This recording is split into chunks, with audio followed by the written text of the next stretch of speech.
तर ब्रेकनंतर स्वागत। एक महत्त्वाची बातमी पाहूयात। ॲडव्हान्स ड्रायव्हर असिस्टंट सिस्टमच्या अद्ययावत बसेस लवकरच प्रवाशांच्या सेवेत येणार आहेत।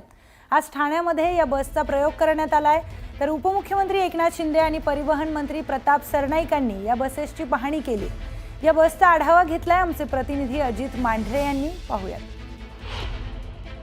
एसटी महामंडळाच्या ताफ्यामध्ये आता एक अत्याधुनिक अशी बस जी आहे ती दाखल होणार आहे आणि अशा अनेक बसेस जी आहेत त्याच्यावरती ह्या सगळ्या सिस्टम जे आहेत ते लावले जाणार आहेत।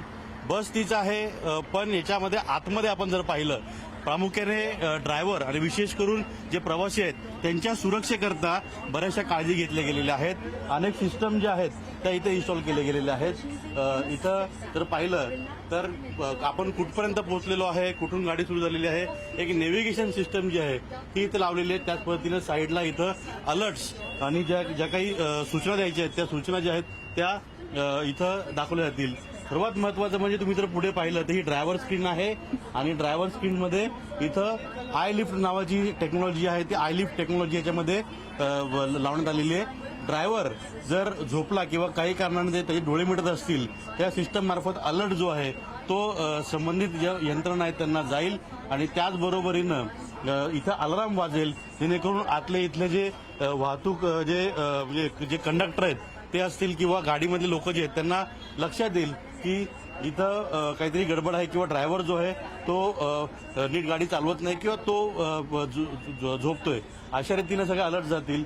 आणि त्यानंतर मग जे कंडक्टर असतील किंवा बाकीचे लोक जे अधिकारी असतील ते पुढचे निर्णय घेतील।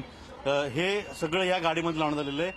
फ्रंट कॅमेरा, बॅक कॅमेरा, आतमध्ये इनर कॅमेरे आहेत, वायफाय सिस्टम आहे। एक ॲडव्हान्स गाडी जी आहे, एक लक्झरी गाडी ज्या पद्धतीने असते किंवा एखाद्या खासगी बसेस जसे असतात लक्झरी, त्या पद्धतीने सर्व सुविधा ज्या आहेत त्या गाडीमध्ये दिली गेलेली आहे।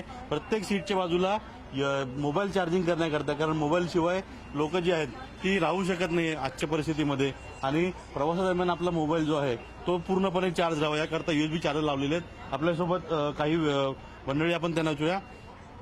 Front camera, back camera, USB charger ह्या सुविधा आता हळूहळू सगळ्या बसेस द्यायला लागलेल्या आहेत। आपल्या बसेसमध्ये जे आय लिफ्ट आहे किंवा ज्या पद्धतीनं ड्रायव्हरवरती पूर्णपणे वॉच ठेवण्याकरता सिस्टम आहे ती नेमकी कशी कार्यान्वित करते? आता हा ड्रायव्हरवरती वॉच कसा नाही सर, ड्रायव्हरसाठी आम्ही सुविधा प्रोव्हाइड केला। कसं आहे की कधी कधी त्यांना आग लागता, नाहीतर फोन वापरतात त्यांनी, त्या टाइमला आपल्याला काय होईल, पॅसेंजर्ससाठी ते अनाउन्समेंट येईल आणि आपल्याला कमांड कंट्रोल रूम आम्ही सेट करू मुंबई सेंट्रलला, तिथे पण अलर्ट होईल। तिथे आपला माणूस 24/7 असाल। प्रवीण शेट्टी, अजित मांढरे, न्यूज 18 लोकमत, ठाणे।